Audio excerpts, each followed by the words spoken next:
SAARC एक दौर ऐसा था कि जब पिज्जा गलेरिया दिन के सिर्फ 4 या 40 या 50 हाँ, की बताया पिज्जा था। बेचता था और आज तकरीबन पिज्जा गलेरिया महीने के 4 से 5 लाख पिज्जा सेल करता है। तो वैसे जब से आप शार्क टैंक में आए थे उस टाइम से लेके अभी तक आपका एपिसोड आने के बाद आपकी सेल किस तरह से बढ़ी है? मैंने पिच में बोला था कि भाई पिज्जा बनाना कोई रॉकेट साइंस नहीं है। वो रॉकेट मेरी सेल का उड़ गया है। और रही बात जॉर्को की, भाई मेरे को देख लिटरली बताऊं, वो धंधा कर रहे हैं, बड़ा भाई है। तो मैं कि 17 महीने में उन्होंने बताया था 140 के आसपास आउटलेट, 153 उनके 153। बट भाई पता नहीं कौन सी स्ट्रेटजी है, क्या प्लानिंग है, भगवान जाने। और अगर मैं आपके फ्रेंचाइजीज का पूछूं, आपकी एक एवरेज फ्रेंचाइजी इस वक्त कितना महीने का रेवेन्यू कर रही है और कितना प्रॉफिट कमा रही है फाइनली? भिवाड़ी लोकेशन है मेरी, बहुत अच्छा बिजनेस कर रही है। उसकी मंथली सेल बताएगी 18 लाख रुपए के आसपास की। ऐसे ही पटेल नगर का मेरा आउटलेट 9 साढ़े 9 लाख रुपए का है। ऐसे ही अभी रिसेंटली सेक्टर 17 गुड़गांव में ओपन हुआ है। अभी तक वैसे सबसे पॉपुलर कौन से आपको इंसान का मैसेज आया जो आपको एक्सपेक्टेड नहीं था कि अरे इनका कहाँ से मैसेज आ गया? मैसेज नहीं, मेरे को कॉल की मैं बात कहूँगा। हमारे हरियाणा के चीफ मिनिस्टर है मनोहर लाल जी। अच्छा, इवन मेरे को भी यही चीज़ उन्होंने बोली कि यार तुमने एक बहुत अच्छा मैसेज भी दिया लोगों को। जो लोग सरकारी नौकरी के लिए अपने 4 से 5 6 साल लगते हैं और अनफॉर्चुनेटली वो लोग नहीं कर पाते या उनका क्रैक नहीं हो पाता, वो लोग बहुत नर्वस फील करते हैं और ऐसा करते हैं कि पता नहीं क्या टूट गया है। तो उनके लिए भी बहुत बड़ा एग्जाम्पल दिया। कोई ऐसा शार्क था जो मे बी आप नहीं चाहते थे कि यार मतलब यार नाम नहीं लूंगा, थोड़ा सा एग्जाम्पल दे दूंगा। एग्जाम्पल गोल गोल बातें घुमानी, जलेबी की तरह गोल गोल बातें? हाँ बोल सकता हूँ। मुझे क्या ये वही शार्क है जिन्होंने आपको ये ताना मारा था? आप ले सकते हैं। सो आज हम आए हैं एक ऐसे शार्क टैंक फाउंडर से बात करने जो हरियाणा के एक छोटे से शहर गुहाना से आए हैं। इसी छोटे से शहर से इन्होंने इंडिया का one of the fastest growing pizza chain शुरू करा है। मैं बात कर रहा हूं पिज्जा गैलेरिया के फाउंडर संदीप जांगरा की। लेकिन ये पॉडकास्ट सुनने से पहले अगर आपने अभी तक मेरे YouTube चैनल को सब्सक्राइब नहीं करा है तो सब्सक्राइब का बटन जरूर दबा देना, क्योंकि मैं हर हफ्ते ऐसी बिजनेस एंटरप्रेन्योरशिप वाली वीडियोस लाता रहता हूं। और अगले 2-3 महीने तक मैं हर हफ्ते शार्क टैंक के फाउंडर्स के साथ ऐसी इंटरेस्टिंग कॉन्वर्सेशंस करता रहूंगा। तो अगर आपने सब्सक्राइब नहीं करा है, सब्सक्राइब का बटन जरूर दबा दो और बेल आइकन भी दबा देना। तो यार संदीप जी, क्या हाल, कैसे हो आप? बढ़िया, एकदम मस्त भाई। कैसा लग रहा है फाइनली अब आप फेमस हो गए हो? आपकी 9 साल की मेहनत के बाद अब आपको फेम मिल रहा होगा, कैसा लग रहा है? गुहाना में लोग आपको अमिताभ बच्चन मान रहे हैं इस शहर का? अमिताभ बच्चन तो नहीं कह सकते, बस एक ये है कि एक आइकन हो गया हूँ गुहाना के लिए। और गुहाना के लोग बहुत ही प्राउड फील कर रहे हैं इस चीज़ का। और वाकई में ही यूँ लग रहा है कि भाई ये संदीप नहीं पहुंचा, ये पिज्जा गलेरिया नहीं पहुंचा, ये हम पहुंचे। तो इतना अच्छा लग रहा है। और लिटरली आप तो मेरे गुहाना ही आए हो अब, और आपने भी थोड़ा सा देखा भी होगा। नहीं, मैंने देखा आपकी जब गाड़ी भी जा रही थी, मैंने देखा 2-3 लोग मुड़ के आपको देख रहे थे कि हाँ, तो ऐसा ही हो रहा है कि यार ये संदीप वो शार्क टैंक वाला ही है, पिज्जा गलेरिया वाला है। क्या है कि जब मैंने शुरुआत की थी ना भाई, तो 2015-16 के आसपास मैं यहीं था, यहीं पे बेसिक काम करता था चीज़ है। बट थोड़ा सा कि जैसे बिजनेस की धीरे धीरे ग्रोथ हो रही है, तो थोड़ा सा मैं गुहाना पे नहीं फोकस होता था। हाँ, रहता मैं गुहाना में ही हूँ, यहीं रहता हूँ। बट ये कि अर्ली मॉर्निंग किसी काम के लिए निकल गया तो लेट नाइट आता था, तो इसलिए। और शार्क टैंक में आने के बाद तो लोग फ़ोन करके पूछ रहे हैं, भाई कब आएगा, मिलना है तेरे से, इस तरीके का हो रहा है। अच्छा, तो मतलब आप कह रहे हो गुहाना में नहीं होते थे तो आप कहीं और से ऑपरेट कर रहे थे? नहीं, मतलब क्या होता है कि ये घर है, यहीं से होता था। डेली मैं विजिट करता था। कभी पानीपत स्टोर पे हूँ, कभी गुड़गांव स्टोर पे हूँ, कभी दिल्ली स्टोर पे हूँ, या फिर किसी अदर आउटलेट पे हूँ। तो मैं रैंडमली विजिट करता था। ऐसे ही जहाँ पे हमने इन हाउस अपनी प्रोडक्शन की हुई है, जहाँ पे हमारी सॉस वगैरह बनती है, तो मैं वीक में 2 डेज वहाँ पे भी देता था। कहाँ पे ये जगह? ये मूर्थल में, सोनीपत के पास। अच्छा, मूर्थल में आपका हो रहा है। अभी आपका सबसे वैसे बड़ा स्टोर कौन सा है? सबसे बड़ा अगर आउटलेट की मैं बात करूँ तो भिवाड़ी सिटी के अंदर है। भिवाड़ी राजस्थान में। अच्छा, वो ओपन कैफे है हमारा, बिल्कुल जी। और तकरीबन उसमें होगी भैया 80 के आसपास की सिटिंग है हमारे पास। 80 लोग वहाँ बैठ सकते हैं? इंडोर और आउटडोर, हाँ। वो एक ऐसा कैफे है। और कितने की वहाँ पे सेल निकल रही है महीना? उस आउटलेट की सेल की अगर मैं बात करूँ तो 18 लाख रुपए का हमारा काउंटर है वो। 18 लाख रुपए महीने का? एवरेज को लेके चले तो पर डे 60-61 रुपये आ जाता है। अच्छा, तो वैसे जब से आप शार्क टैंक में आए थे उस टाइम से लेके अभी तक आपका एपिसोड आने के बाद आपकी सेल किस तरह से बढ़ी है? किस तरीके से बढ़ी है? हाँ, मैंने कितने पिछले नंबर बोला में था बढ़ी है? कि भाई पिज्जा बनाना कोई रॉकेट साइंस नहीं है। वो रॉकेट मेरी सेल का उड़ गया है। अच्छा, वो सेल मेरी रॉकेट वाली आई है। इवन कि जिस दिन एपिसोड आया था रात को 10 बजे, उससे नेक्स्ट डे बहुत सारे आउटलेट ऐसे हैं कि जो हमारे 10 to 10 है, और कुछ सारे आउटलेट ऐसे कि जो रात को लेट नाइट तक डिलीवरी करते हैं। उनमें भी इफेक्ट आया कि जो तकरीबन 10 बजे से लेके रात के 2 बजे तक जो डिलीवरी करते थे, वो सेल होती थी 1500-2000 रुपए की। उस दिन वो 6-6.5 हज़ार की हुई, मतलब उसकी वो 3x हुई। जैसे ही नेक्स्ट डे थर्सडे को हमारा आया था, फ्राइडे को अच्छा एक सेकंड, मतलब रात को एपिसोड एयर होने के उसी रात को उसी रात आपका को। वो जो 10 से 2 वैसे 1500 से 2000 होता, उसी दिन 6-6.5 हज़ार हुआ था, मतलब 3x 4x गया। और वो मेरे गुड़गांव का आउटलेट था, वो मेरे दिल्ली के आउटलेट थे जहाँ पे हम लेट नाइट डिलीवरी करते हैं, वो करनाल सिटी का हमारा आउटलेट है इसमें। तो और नेक्स्ट डे जैसे ही फ्राइडे को आया, फ्राइडे को लोग धल्ले से उसको शेयर कर रहे हैं, मतलब घो आ रहे हैं, मेरे को इतने कॉल मैसेज आ रहे, ओ भाई तू कैसे पहुंच गया, कब आया, तूने नहीं बताया, तू तो अभी यहीं घूम रहा था, ठीक है, ऐसे ऐसे करके यू कॉल आ रही होती है, लोग आउटलेटों पे जाना स्टार। और हमारी फ्राइडे सैटरडे और संडे जो वीकेंड के जो डे होते हैं उनमें नॉर्मल सी सेल होती थी, 15,000 20,000 15 20 25 ऐसे सेल चली गई स्टोर की कैपेसिटी के अकॉर्डिंग। तो सब स्टोरों ने 4x जंप किया। 4x jump. 15,000 वाला स्टोर 60,000 की सेल कर रहा है, 50,000 2 लाख की सेल कर रहा है, सेम सैटरडे सेम संडे। ये फॉलो जो चला ना, फ्राइडे सैटरडे संडे चला। मंडे को थोड़ा सा डाउन आया, मंडे और ट्यूसडे डाउन आया, फिर वेडनेसडे को वो हल्का हल्का ग्राफ स्टार्ट करते, और आज 1 वीक कंप्लीट हो गए, मतलब आज 8वां दिन है उस चीज़ का, फ्राइडे है। तो मैंने आज भी मैं टोटली एनालाइज कर रहा था आपसे आने से पहले कि क्या रफ्तार है, कि लास्ट वीक मेरी क्या सेल थी, आज क्या है, अभी भी वो 2x चल रही है। 2x चल रही है, मतलब एक हफ्ते में आप अगर लगभग 1 लाख पिज्जा बेचते थे, क्योंकि आपने कहा था 4 से 5 लाख पिज्जा महीना आप बेच रहे हो, तो एक हफ्ते में लगभग अगर आप 1-1.25 लाख पिज्जा बेच रहे थे, तो अब आप एक हफ्ते में 2.5 लाख 2.5 लाख पिज्जा बेच एवरेज रहे है। हो। वो मेरे सभी आउटलेट की जो मैंने नंबर्स की, इसमें भी ना कई लोग मेरे को पूछ रहे हैं कि यार एक सिंगल आउटलेट है इसका गोहाना का और ये पागल बना रहा है, बोल रहा है। मैंने जो नंबर्स बोले थे वो मेरे सारे आउटलेट के बोले थे, वो इवन फ्रेंचाइजी आउटलेट हो या मेरे कंपनी आउटलेट हो, मैंने सबके बोले थे कि मैंने पिच को एक बार मैं दोबारा रिपीट करता हूँ, आपको बताता हूँ कि मैंने बोला सार्क एक दौर ऐसा था कि जब पिज्जा गलेरिया दिन के सिर्फ 4 या 40 या 50 हाँ, कि बताया पिज्जा था। बेचता था, और आज तकरीबन पिज्जा गलेरिया महीने के 4 से 5 लाख पिज्जा सेल करता है। वो चीज़ है, तो उसमें एकदम से अनुपम का रिएक्शन था, व्हाट, तो मैं भी एकदम से जोर से यस सर 5 लाख, मैं ऐसे बोल हाँ, रहा हूँ मेरे को उसको, याद है। ठीक है, उसको लोग मीम्स बना के मेरे को भेज रहे हैं और ऐसा कर रहे हैं। हाँ, तो आप मेरे को ये बताओ कि फ्रेंचाइजी आपकी 30 थी शायद जब आपने पिच मारी थी। नहीं, फ्रेंचाइजी 30 नहीं थी, फ्रेंचाइजी थी 12 आउटलेट, 12 आउटलेट। कंपनी आउटलेट थे 18। अच्छा अच्छा, टोटल आपके। टोटल 30 आउटलेट थे, और 2 हमने बोला था कि रिसेंटली हमारे ओपन होने वाले हैं। तो अब आपको तो बहुत सारी एप्लीकेशन आ गई होंगी फ्रेंचाइजी के लिए। इंक्वायरी बहुत आ रही है। कितनी, लगभग कितनी? अब अगर मैं मेरी मेल की बात करूँ, जिससे हम जो लीड्स हम लेते हैं ना, वो हमारी वेबसाइट के थ्रू हम लेते हैं। हमने पूरा एक फ्रेंचाइजी फॉर्म फिल किया हुआ है उसके थ्रू, तो मेरे पास तकरीबन 3,500 इंक्वायरी है जिन पूरे पैन इंडिया से, कि जिन पे हम लोग अभी 20 तारीख के बाद हम लोग उस पर रिवर्ट, उन पर कॉल बैक का सिस्टम 3,500 इंक्वायरी है मेल्स के थ्रू। इवन मेरे को पर्सनली व्हाट्सएप या 200-250 के आसपास पर्सनली लोगों के कॉल्स और व्हाट्सएप आए हैं। ऐसे लिंक्डइन का डाटा, इंस्टाग्राम से भी बहुत सारे एसएमएस वगैरह है, जिसमें मेरी टीम काम कर रही है सेल्स वाली, उनको प्रॉपर फिल्ट्रेशन करके।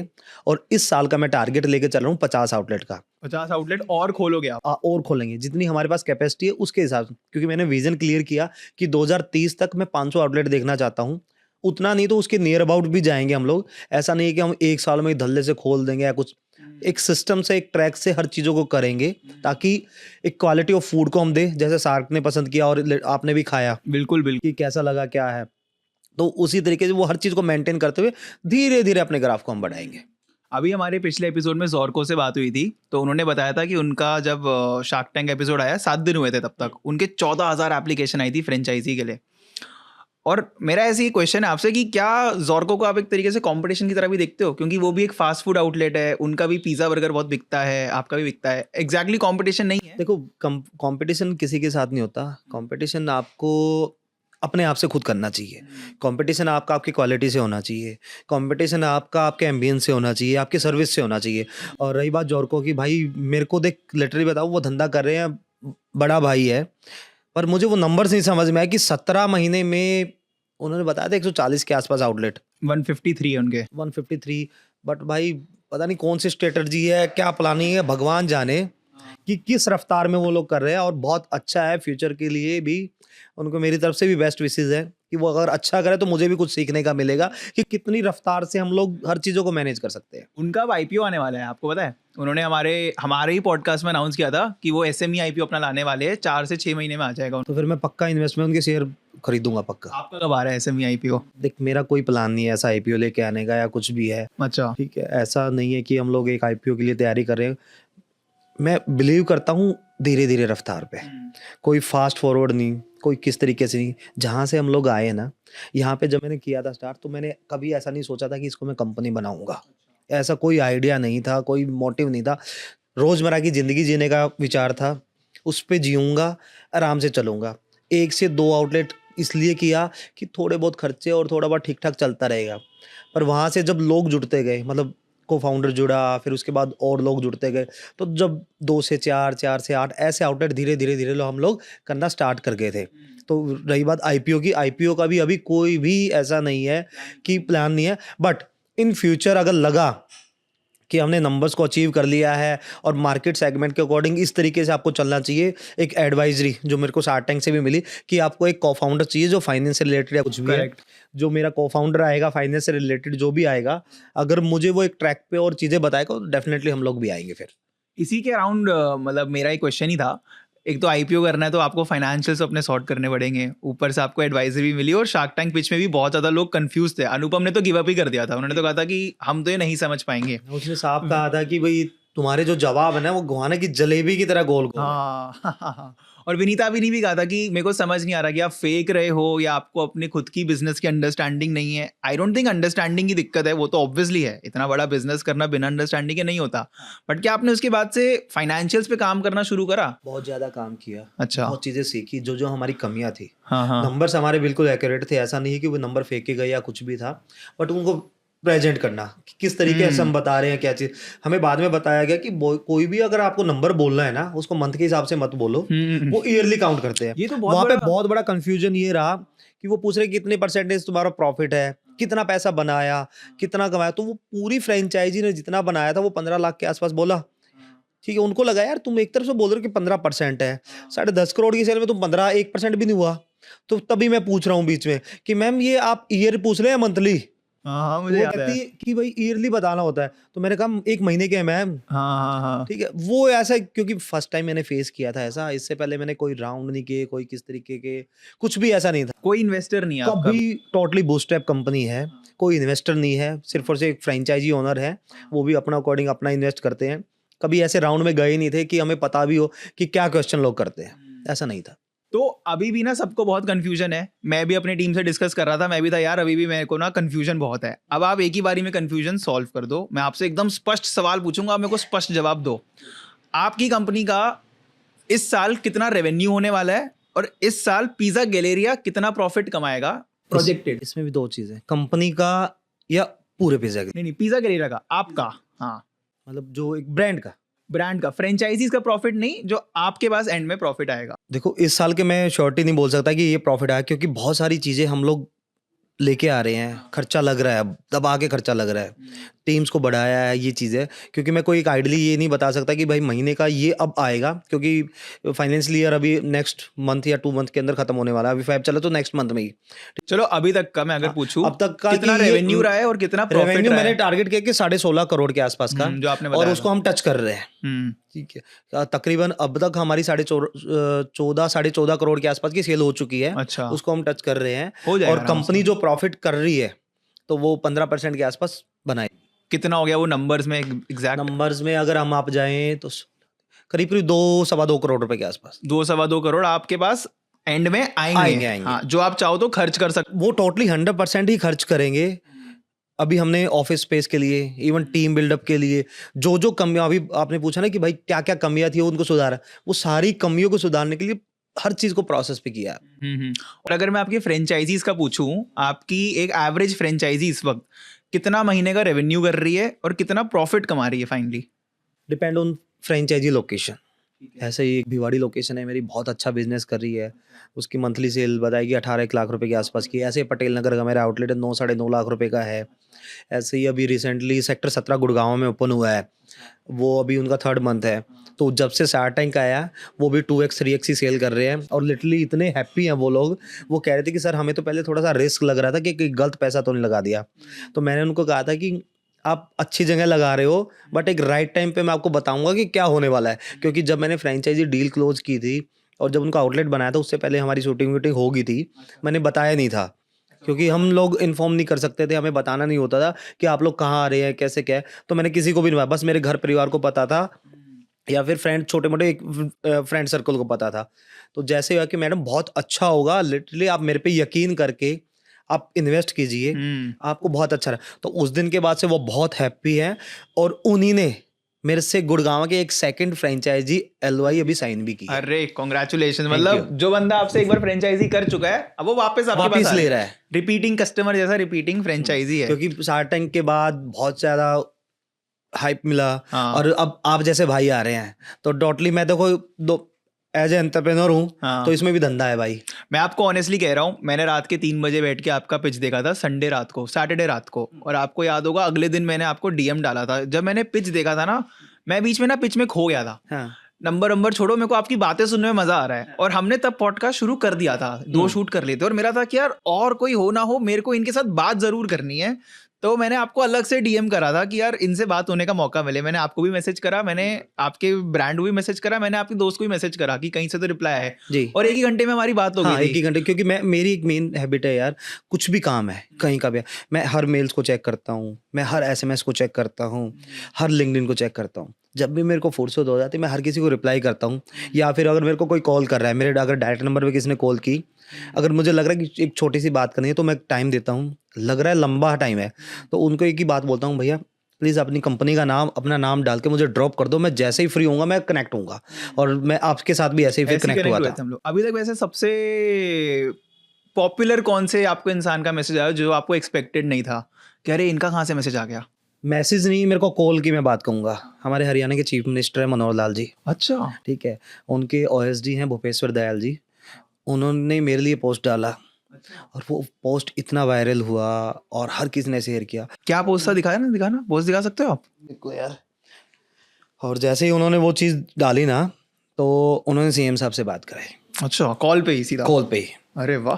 कि देखो ये गोहाना से है, हरियाणा से लड़का, और इसने बहुत अच्छा काम किया और ये शार्क टैंक तक पहुंचा है। वहां तक पहुंचना भी बहुत बड़ी चीज है, तो आप ये पोस्ट पढ़ो। और इवन उन्होंने मुझे टैग करके और सारी चीजें की। Very dear and like my young brother Sandeep Jangra has made a very big business empire, लिख दिया उन्होंने, with his hard work, and my home district is an ideal among the youth of Sonipat. I want to introduce him to the youth of whole Haryana because he is a living hero, definitely.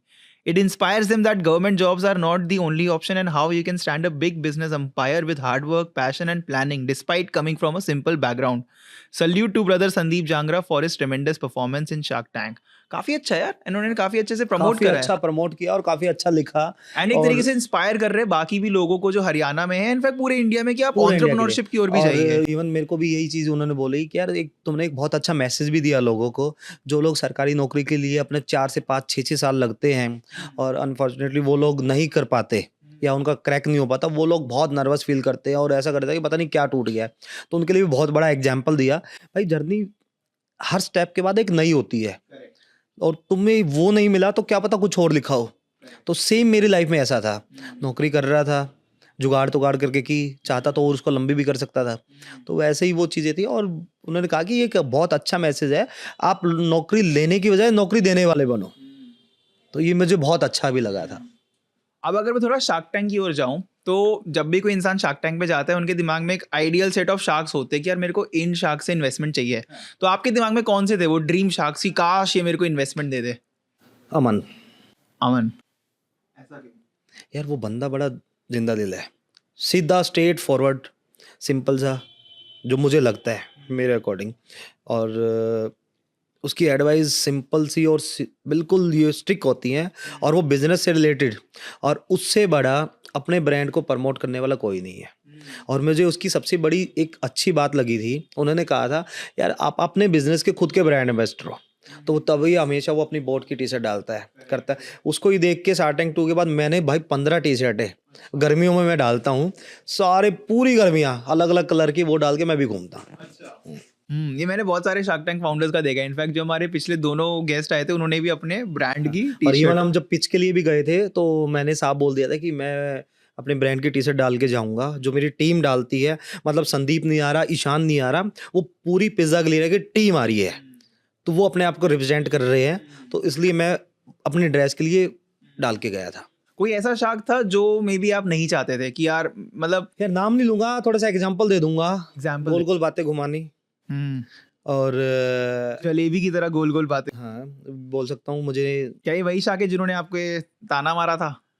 आप ले सकते हैं, मैं नाम नहीं, देखो चलो ठीक है, ठीक है, नाम नहीं लेंगे, हाँ, नाम नहीं नहीं लेंगे, but हम लेंगे। समझ गए, और हम समझ एग्जांपल गए। मैं दे रहा हूँ। हाँ, और दूसरा एक्सपर्टीज नहीं है। ओके।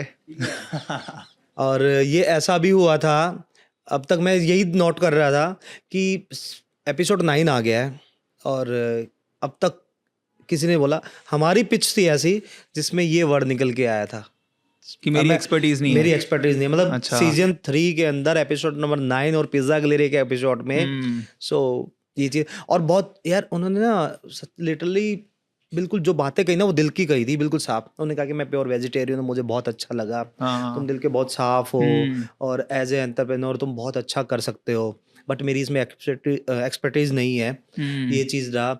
और साथ साथ फूड, मतलब तंदूरी पनीर जब उन्होंने बोला ना, तंदूरी पनीर वाव है भाई, मेरा दूसरा या तीसरा ऑर्डर तंदूरी पनीर का होता है।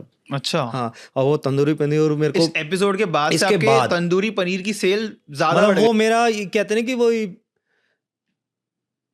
एक सेल प्रीमियम, वो क्या क्या बोलते हैं इसको, बेस्ट सेलर बन गया नहीं आपका। बेस्ट सेलर, उसे और क्या कहते हैं, MVP। चल बेस्ट सेलर बोल सकते हैं। नहीं एक वो नहीं, स्टार सोचो स्टार स्टार पिज्जा, आपका। अच्छा, शो स्टॉपर बन गया शो आपके। स्टॉपर नहीं, और एक और वर्ड आया, सुपर मॉडल, आयरन मैन। अरे नहीं, इसमें होता है कि यार वो आपका मतलब क्या स्पेशलिटी में बोलते हैं कि आपका कौन सा स्पेशल टाइप कुछ है। मैं बट समझ गया, हम समझ गए। ठीक है? स्पेशल, बेस्ट इसको स्पेशल। इसको ये बोल सकते हैं कि हमारा पिज्जा गलेरिया का स्टार पिज्जा बन गया है वो। अच्छा। ठीक है, मतलब हम लोग पहले तो बोलते हैं कि बेस्ट पिज्जा हमारा पिज्जा गलेरिया एक्सोटिका है, क्योंकि इसमें हमारा नाम आता था। तो हम कस्टमर को यही बोलते थे कि पिज्जा गलेरिया एक्सोटिका ट्राई करो, पर उस दिन के बाद तो तंदूरी पनीर उससे ऊपर निकल गया। तो वैसे शार्क टैंक के एपिसोड के बाद या आपकी पिच के बाद आप किसी भी शार्क से मिले इन रियल लाइफ? मिला तो नहीं, बट मैं उनकी टीम से टच में हूँ और जल्द ही मैं उनसे मिलूंगा। और जैसे ही मैं मिल के आऊंगा ना, मैं पक्का नेक्स्ट पॉडकास्ट उसी से रिलेटेड और आपके साथ में करूंगा। अच्छा, एकदम लाइव अपडेट दोगे आप मेरे पक्का। चैनल पे? कौन से शार्क है वैसे, अगर आप बता सको? किन से मिलने का प्लान बन रहा है अभी, क्या बातचीत चल रही हो? मैंने अमन की टीम को रीच किया है, मैं उनसे मिल के आऊँगा। इवन एज ए एडवाइजरी मैं जोमेटो के फाउंडर से मिलने के लिए ट्राई कर रहा हूँ कि उनसे मिलने का प्लान है। इवन मैं अमित जैन, मेरे साथ तो नहीं थे, बट मैं उनसे ज़रूर मिलना चाहूँगा। ऐसा क्यों? अमित जैन से क्यों? यार इनमें ना मेरे को एक अपना सा फील हुआ था। जो इनकी जर्नी थी ना, ऐसे स्मॉल टाउन से ही जर्नी थी इन सब की, और बिल्कुल दिल वाले। और उन्होंने एक चीज़ कही थी, हम धंधा उसके साथ करेंगे, मतलब धंधे से पहले बंदा, अमित जैन की टैगलाइन है। और मैं सच यकीनन कहता हूँ, अगर वो वहाँ पे होते ना, वो पक्का कहते हैं कि मेरे को धंधे से पहले ये बंदा अच्छा लगा। और ये सब शार्क ने मुझे बोला भी था। और कहीं ना कहीं अगर पिच में अगर बात करो आप, तो दीपेंद्र ने मुझे ये भी कहा था कि यार पहले तो खाना बहुत बेस्ट, दूसरा अगर आज से तुम मुझसे 20 साल पहले मिलते, ठीक है, मैं पक्का तेरे साथ धंधा बनाता। तब तो आप 12 साल के होते। मैंने यही चीज़ में बोली, और मैंने कहा कि एकदम से मेरे को खड़ा जवाब, क्योंकि हम हरियाणा में भाई खड़ी बोली और खड़ा जवाब देने में आगे हैं। जैसे उन्होंने मुझे कहा ना कि भाई 20 साल पहले तो मेरे से मिलता, मेरे दिमाग में गया मैं 12 साल बत्ती का, मतलब बत्ती हूँ 12 साल। तो मैंने कहा तब तो मैं 12 साल का होता। तो वो ऐसे देख रहे हैं, कहता फिर भी यार मैं ज्वाइन कर, माँ मेरे को धंधा आता ही नहीं तब, मैं उसको ये बोल रहा हूँ। तो उनको ये लगा कि बहुत लाजवाब, और सब सार्क हंसे और बहुत मजा भी आया था। सबसे फ्रेंडली शार्क कौन लगा वहां पे? जैसे हमको तो बस 20 मिनट का एक वो कट कुट करके एपिसोड आता है, बट इन रियल लाइफ बातें करने में कौन लगा कि यार इनसे मजा आ रहा है बातें करके? बड़ा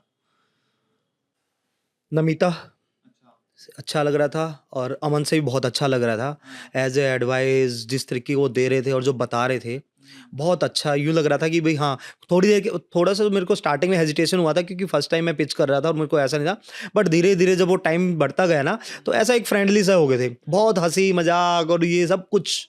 और एक एक चीज़ की एडवाइस वो डीपली दे रहे थे कि ऐसे नहीं, ये चीज़, वो बहुत कुछ अच्छा लग रहा था।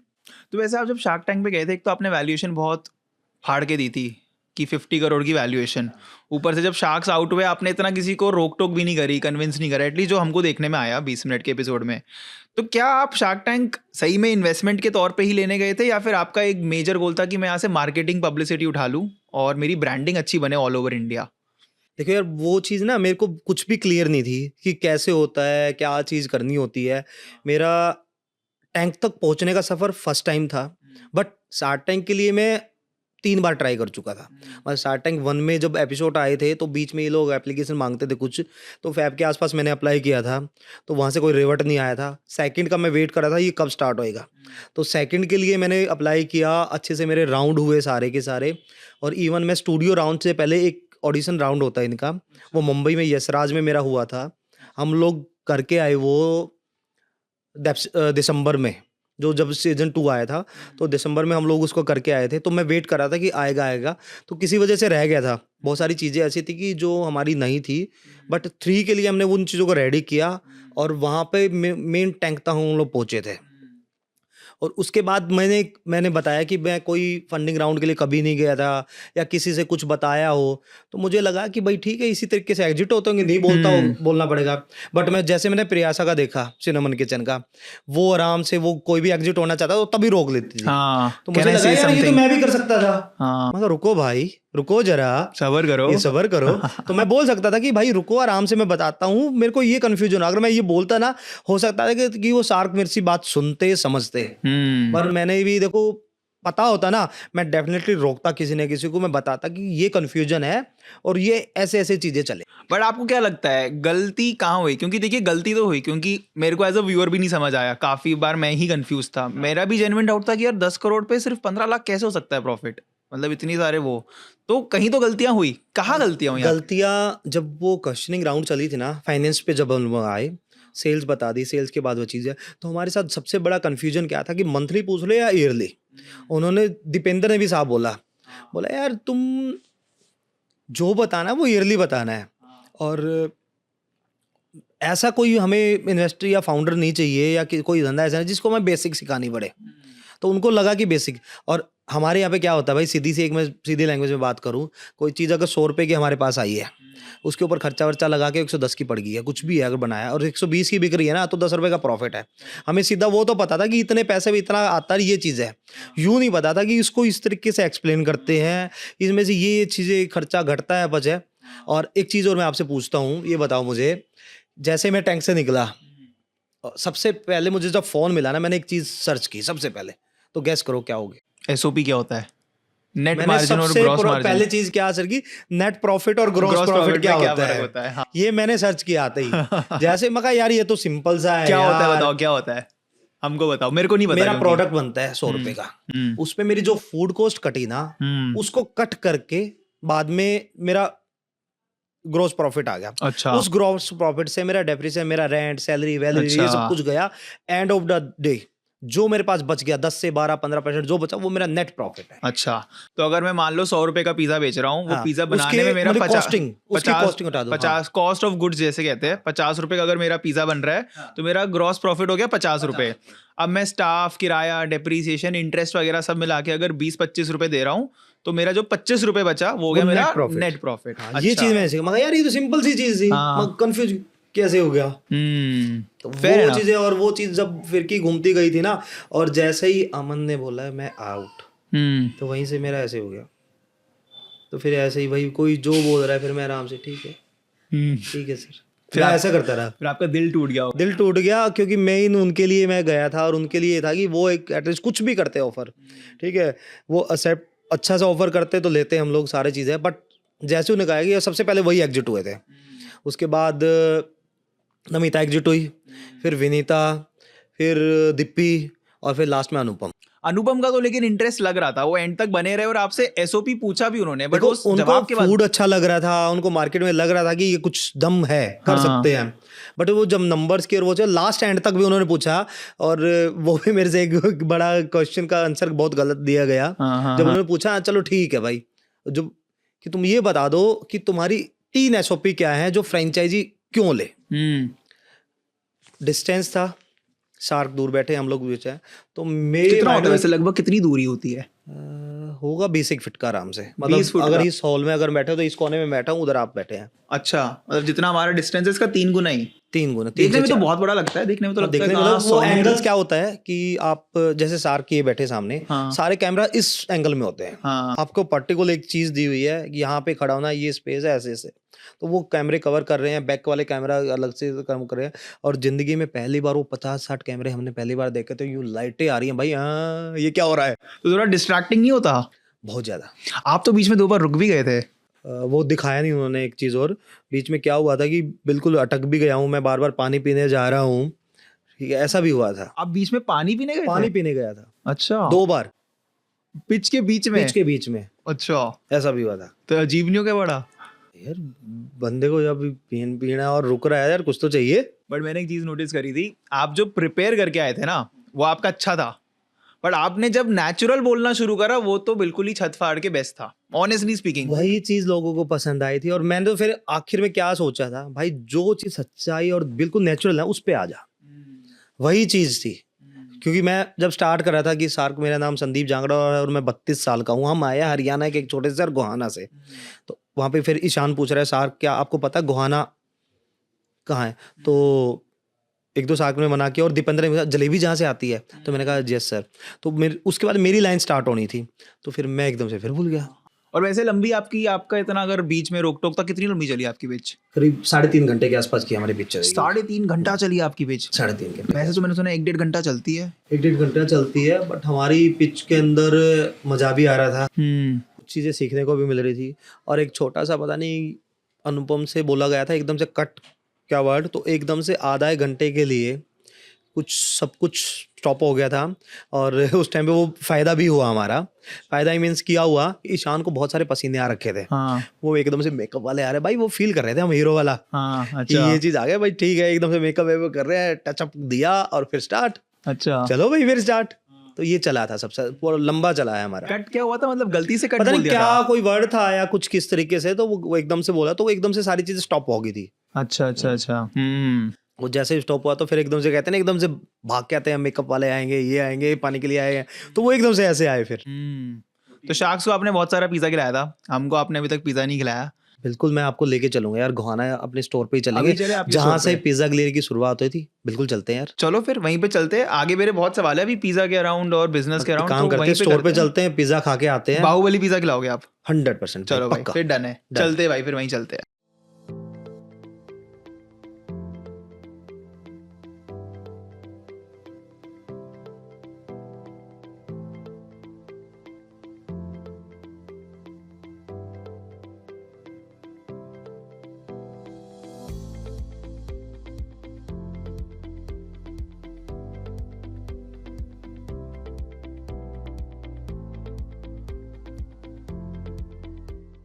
तो अभी हम लोग ये सोनीपत वाले आउटलेट में आ गए। ये वाला आउटलेट आपका खुद का है या फिर ये फ्रेंचाइजी है? कंपनी ओन्ड आउटलेट है मेरा। कंपनी ओन्ड आउटलेट है। तो ये वैसे कितना बड़ा आउटलेट है और इसको बनाने में कितना इन्वेस्टमेंट लगा होगा?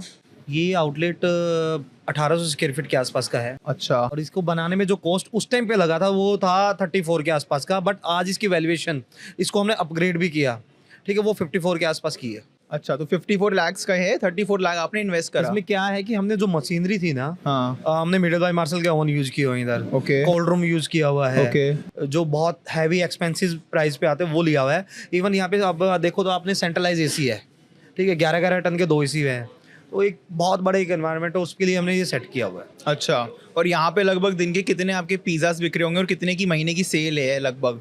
इस आउटलेट की सेल मैंने पिच में भी बताया था कि हमारे बेस्ट आउटलेट है करनाल और सोनीपत का, तो ये वही एक आउटलेट है जो 14.5 लाख रुपए की सेल का आउटलेट। आपने ये भी कहा था कि आप लोग पिज्जा विंग के पास गए थे सीखने के लिए, research and development on how to make a pizza, और उन्होंने कहा था हम आपको 1.5 लाख में सिखा देंगे बट फ्रेंचाइजी नहीं देंगे।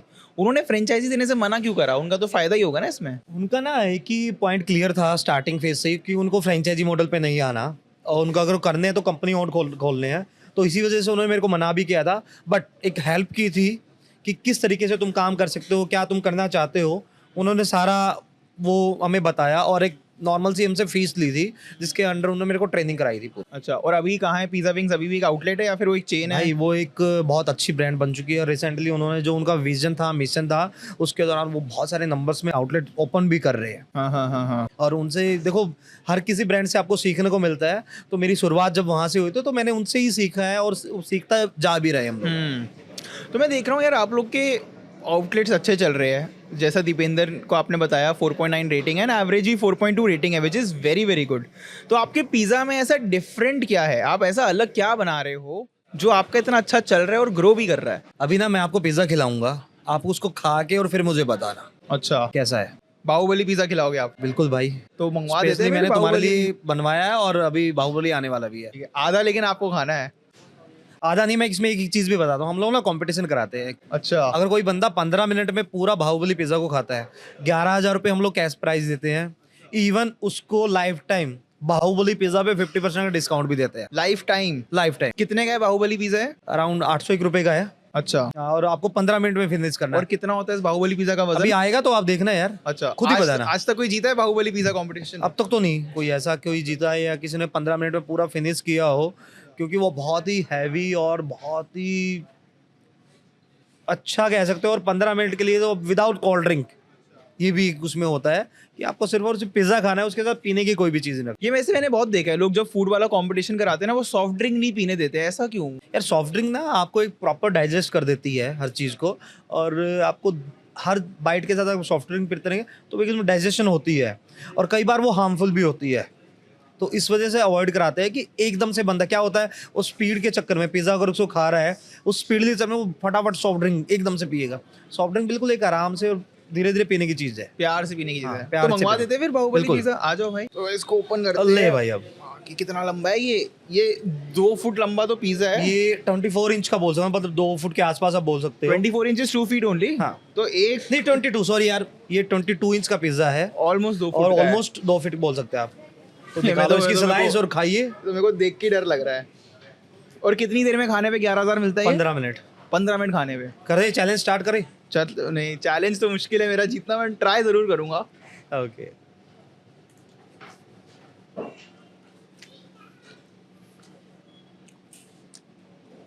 तारीफ करने के कितने पैसे दोगे आप? 1 रुपया भी नहीं दूंगा। हो गया। बहुत नहीं तो जूसी ये है। ऐसा हो जाएगा कि भाई आगे पेड प्रोमो वो किया है पॉडकास्ट। मेरे दिमाग में पता क्या आ रहा है, अमन ने कहा था कि बहुत जूसी है, बहुत अलग से इसमें जूसीनेस है। नाउ आई कैन अंडरस्टैंड क्या था वो। डो के बारे में और बताओ यार, बेस कैसा लगा? बेस कैसा लगा? मैं ना पिज्जा एक्सपर्ट हूँ नहीं, तो मैं वो बेस को डिफरेंशिएट नहीं कर पा रहा ऑनेस्टली। फिर भी एक आइडिया, आपने कभी पिज्जा खाए भी होंगे और ऐसा लगता भी होगा यार। सॉफ्ट है, बेस सॉफ्ट है, सॉफ्टनेस मेरे को फील हो रही है। इसका चीज आपने कहा था कस्टमाइज किया हुआ है। कस्टमाइज। असली क्या में हमने कस्टमाइजेशन जो है? डेवलपमेंट की थी ना, कि मोस्टली क्या होता है कि मॉड्यूलर चीज़ के साथ बनता था या एक अलग से लिक्विड चीज़ होती थी, वो कुछ अलग ही थी। तो हमने एज पर टेस्ट बर्ड उसको डेवलप किया कि लोगों को क्या चीज़ पसंद है और चीज़ की क्वांटिटी एक प्रॉपर अच्छी से हो। तो लिक्विड चीज़ हम लोगों ने बनवाई।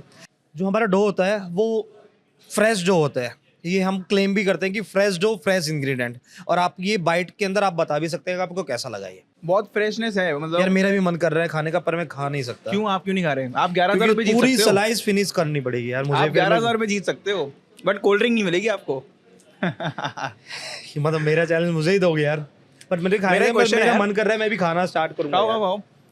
अगर किसी इंसान को अपना पिज्जा एक खुद का आउटलेट या चेन शुरू करना हो, एक मिनट मैं इसको कटर मंगाता हूँ। हाँ। रोहित कटर दे दे यार, छोटा सा मेरे को कटर चाहिए बस। या फिर हो जाएगा। मैं इधर से ले लेता हूँ। बस डन रोहित, रहने दो।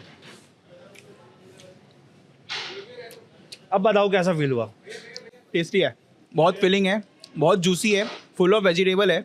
मतलब रेयरली मेरे को वेज पिज़्ज़ा पसंद आता है, ये पसंद आ रहा है। अब मेरे को यार ये बताओ, मान लो मेरे को अपना खुद का पिज़्ज़ा आउटलेट शुरू करना है, तो मुझे क्या करना चाहिए? किसी पिज़्ज़ा प्रनोर के लिए, पिज़्ज़ा बिजनेसमैन जिसको शुरू करना है, what would you advice him to do? Pizza के लिए वेबसाइट पे आओ, फ्रेंचाइजी को फॉर्म फिल करो, मेरी टीम कनेक्ट करेगी, मैं खोलूंगा ना आपके लिए। अगर किसी को खुद का शुरू करना हो, भाई खुद का अगर करना है ना, कोई भी पिज़्ज़ा चेन पकड़ लो, उसके अंदर कम से कम भी 1 ईयर के लिए आप जॉब करके आओ। सबसे पहला मैं ये चीज़ कहूँगा। फिर उसके बाद प्रोसेस सोचना कैसे क्या करा, क्योंकि वहाँ पे बारीकी से हर चीज़ को आप हैंडल करोगे, देखोगे लाइव कि कैसा कस्टमर आता है, कैसे आपको क्वालिटी को कंट्रोल करना है, ये सब कुछ करना पड़ेगा। आपने करा था जॉब, पिज़्ज़ा विंग में जॉब किया था आपने? मैंने जॉब तो नहीं की, बट मैंने पूरा ट्रेनिंग किया था। 1.5-2 महीने की मेरी ट्रेनिंग थी वो। और उसके बाद भी मैंने 1 महीना गोहाना में अपने आउटलेट की ओपनिंग डिले की थी।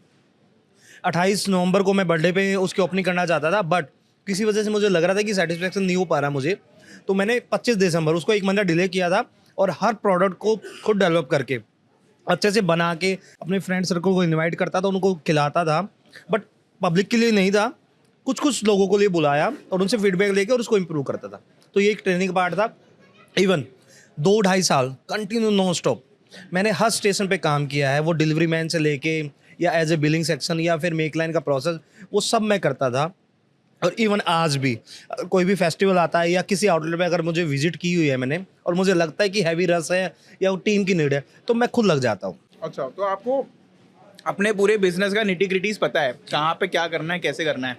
तो आपको किचन में यार इसमें एक चीज़ और कहूँगा, मेरे को दीपेंद्र ने कहा था कि एज ए फाउंडर आपको 88% आपको चीज़ें पता होनी चाहिए। भाई मुझे पता है और मुझे पता थी, बट मैं वहाँ पे थोड़ा सा कंफ्यूज था कि मुझे किस तरीके से क्या क्वेश्चनिंग है, उस क्वेश्चनिंग राउंड का मुझे नहीं पता था। बट एज ए फाउंडर मुझे डीपली हर चीज़ की नॉलेज है। तो किचन में क्या होता है, कैसे बनता है, इसकी भी आपको फुल नॉलेज है। बिल्कुल। एज ए कंज्यूमर ना मेरे को पता नहीं है कि पिज़्ज़ा बनता कैसे पीछे, तो क्या अभी हम लोग जाके देख सकते हैं? मैं बिल्कुल आपको दिखाऊंगा। और इवन हमने ना एक चीज़ किया हुआ है, जितने भी हमारे लाइव किचन आउटलेट है वहाँ पे कस्टमर आएगा, कस्टमाइज अपना पिज़्ज़ा खुद क्रिएट कर सकता है, हमारी टीम उसकी हेल्प करेगी। ठीक है, वो डो लगा रहा है, वो सॉसेस टॉपिंग अपनी मर्जी से बना सकता है, खुद से बना सकता है। अच्छा। तो ये ट्राई मैं आपसे भी करा सकता हूँ अगर आप करना चाहें। चलो चलो बनाते हैं पिज़्ज़ा, व्हाई नॉट। चलो ठीक है। सबसे पहला मेन प्रोसेस होता है, यहाँ पे स्ट्रेच लगाएगा ये बिल्कुल इसको राउंड में। मैं आपको दिखाता हूँ, अब ये बिल्कुल स्ट्रेच लगा के लगाओ, ये स्ट्रेच लगा रहा है इसको, और पूरा स्ट्रेच लगा के फिर ये प्रोसेस आता है मेक लाइन के ऊपर। सेकंड प्रोसेस आएगा मेक लाइन के ऊपर, और यहाँ से अब ये सॉसेस वगैरह करेंगे। फिर ये लोग फाइंड आउट करते हैं कि कौन सा पिज़्ज़ा है, कैसा है, तो उसके अकॉर्डिंग सॉस लगाते हैं। फिर उसकी चीज़ की जो हमारी कस्टमाइज चीज़ है, ये लिक्विड चीज़ है, इसको लगाएंगे। फिर मोज़रेला चीज़ आती है। फिर एज पर पिज़्ज़ा कि कौन सा पिज़्ज़ा है, तो उसके अकॉर्डिंग ये लोग उसकी टॉपिंग करते हैं। ये फार्म फ्रेश पिज़्ज़ा है, तो फार्म फ्रेश की topping onion, tomato, sweet corn और कैप्सिकम।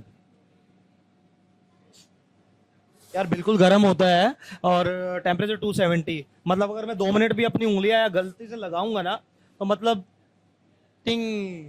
तो नेक्स्ट प्रोसेस, फिर जैसे आपने टॉपिंग कंप्लीट किया तो 260 डिग्री के टेम्परेचर पे ये बेक होगा। और सबसे अच्छी चीज़ क्या है कि एक साइड निकालो और दूसरी साइड निकलेगा, मतलब ये हमारी समझ जाओ आलू मशीन नहीं है बट पिज़्ज़ा मशीन है। तो अब पिज़्ज़ा उस साइड इन किया था, अब ये आउट हो रहा है। तो आउट के लिए एक बार आप देख सकते हैं कि कैसा बिल्कुल चीज़ के बबल्स, आप देखना कि बिल्कुल बबल्स की तरह और प्रॉपर पफ होके पिज़्ज़ा बाहर आ रहा है। चलो जितने पिज़्ज़ा आ रहे हैं हम लोग को कोल्ड रूम देखते हाँ यार, मैं आपको कोल्ड रूम भी दिखा देता हूँ, जहाँ पे पूरा डो को हम लोग मेंटेन रखते हैं और कैसे हम लोग उसके लिए काम करते हैं, सारा का सारा प्रोसेस।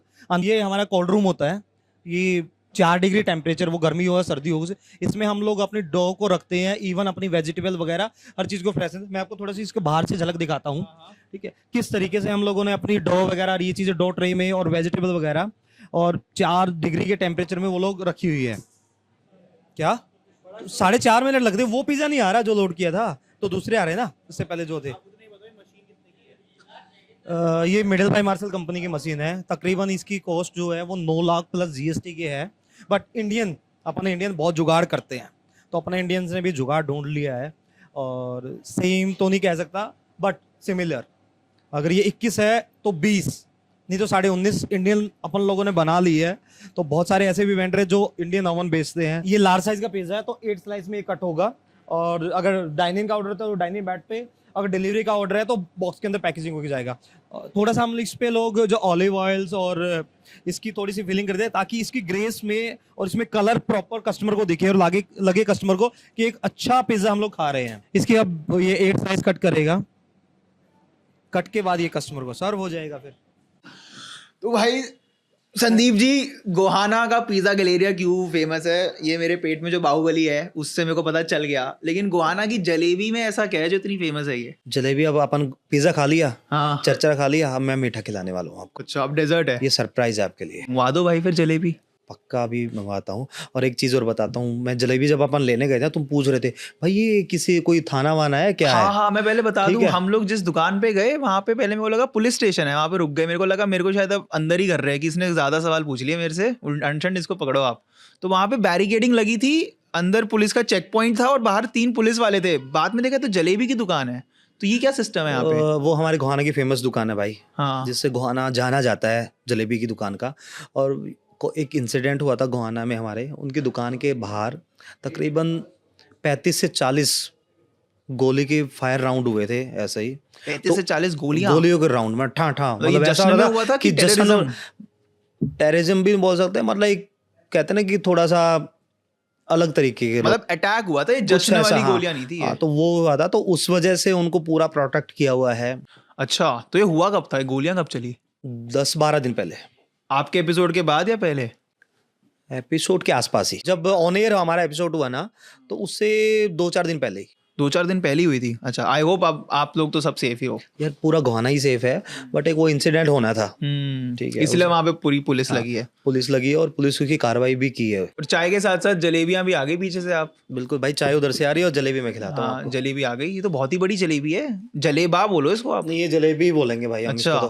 तो ये पूरी एक साथ खानी पड़ेगी मेरे को? अब आप देखो, तो ये चारों खानी है भाई। ये आप देखो, मेरा सर और ये है जलेबी, ठीक है। इतनी तो मैं खा नहीं पाऊंगा इसका, मैं ये बहुत मजा आएगा। एक पाइप खा लूंगा मैं शायद, क्योंकि बाहुबली पिज्जा के बाद इतना पेट बचा नहीं है। तो यार चरचरे के बाद मीठा तो बनता है।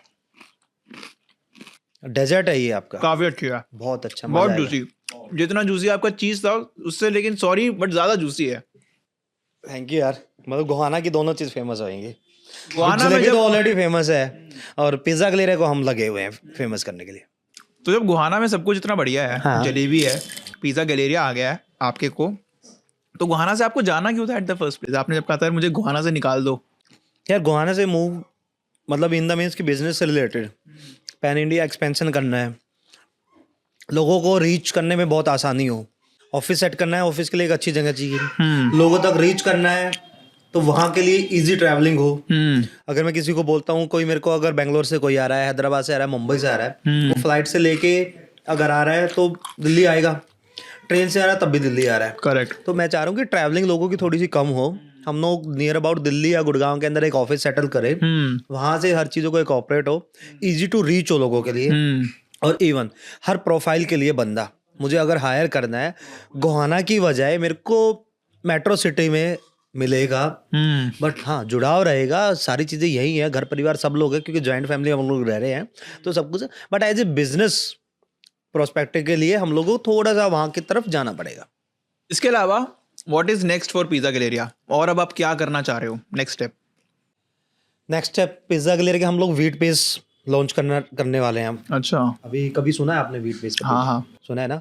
तो हम लोग यहाँ के लोगों को वो फ्लेवर देना चाह रहे हैं, व्हीट बेस को देंगे, साथ के साथ एक अच्छा एक्सपेंशन वो करना चाह रहे हैं साथ। और अब हम सोशल मीडिया पे भी एक्टिव होना स्टार्ट करेंगे, क्योंकि इससे पहले अगर आपने चेक किया हो तो हमारी सोशल मीडिया की एक्टिविटी बिल्कुल नॉर्मल सी थी, ठीक है, पोस्ट डाल दी, बना दिया, चल दिया।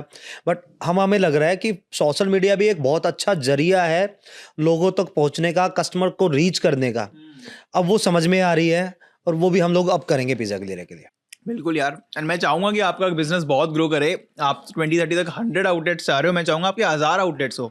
एंड मेरी भी एक छोटी इच्छा होगी कि 3-4 फ्रेंचाइजी शायद मेरी हो, मैं भी आपसे जुड़ूं थोड़ा सा बिजनेस लेवल पे। आने का हिंट तो नहीं दे रहे हो आप? क्या एज ए इन्वेस्टर आने का हिंट तो नहीं दे रहे हो आप? इन्वेस्टर मैं आना चाहूंगा, बट मेरे पास इतना पैसा नहीं है ना, आपकी वैल्यूएशन बहुत ज्यादा है। मैंने जब धंधा शुरू किया था ना, तो मेरे पास भी कोई पैसा नहीं था, ठीक है। जब, और मेरी एक खास चीज़ है, मैं जिससे भी जुड़ता हूँ ना, दिल से जुड़ता हूँ, तो वहाँ पैसों का कोई मतलब नहीं है। जिस दिन तुम मुझे कहोगे मुझे आना है, और मुझे लगा कि भाई मैं दम है और मिला के एक अच्छा कर सकते हैं, तो मोस्ट वेलकम यार। बिल्कुल यार, thank you so much Sandeep ji, and thank you so much guys. इसी के साथ हम इस पॉडकास्ट के एंड में भी आ चुके हैं। अगर आप लोगों ने अभी तक पिज़्ज़ा गैलेरिया ट्राई नहीं करा है, आई वुड हाईली रिकमेंड। मैंने अभी ट्राई करा बाहुबली पिज़्ज़ा भी, और भी बहुत सारे हमने स्नैक्स खाए थे, बहुत ज़्यादा टेस्टी है, बहुत ज़्यादा जूसी चीज़ है, स्पेशली मैं बोलूँगा। पिज़्ज़ा गैलेरिया के अपने लेटेस्ट और क्लोजेस्ट आउटलेट पे आप ज़रूर जाना। एंड संदीप जी, अगर आप कुछ लास्ट मैसेज देना चाहो हमारे सब्सक्राइबर्स को, अपार्ट फ्रॉम कि इस चैनल को सब्सक्राइब कर लो। मैं सभी व्यूअर्स को बोलना चाहूँगा कि भाई के चैनल को फॉलो करना, सब्सक्राइब करना, और इनका एक बेल आइकन होता है उसको बजाना, मतलब ये कि मैं बेल आइकन इसलिए मेरे को याद है कि जितने भी मैं देखता था ना, हर कोई पहले बोलता था भाई सब्सक्राइब कर लिया पर बेल आइकन नहीं दबाया। तो भाई का आयुष्मान पंडिता का चैनल है, उसको लाइक सब्सक्राइब, और इस व्यूअर्स पे मतलब आप लोग 1 मिलियन पहुंचाना। फिर एक इंटरेस्टिंग हम लोग पॉडकास्ट करेंगे, उसमें बहुत सी चीज़ें आपको सिखाएंगे कि पिज़्ज़ा की जर्नी मैंने कैसे स्टार्ट की थी, कैसे 1 नंबर से लेके 30 नंबर तक पहुंचे, और कैसे उस जर्नी में आप जैसे भाई और आप जैसे लोग हमारे साथ मिलते गए। एक डेफिनेटली हम वीडियो बना सकते हैं how to start your own pizza business, क्योंकि मेरा चैनल थोड़ा बिजनेस एंड मनी मेकिंग के अराउंड है, तो एक डेफिनेटली इस पे वीडियो लाएंगे। And once again thank you so much guys, और मुझे कमेंट सेक्शन में ज़रूर बताओ कि अगली वीडियो में आप कौन से शार्क टैंक फाउंडर को देखना चाहोगे। Take care, bye bye.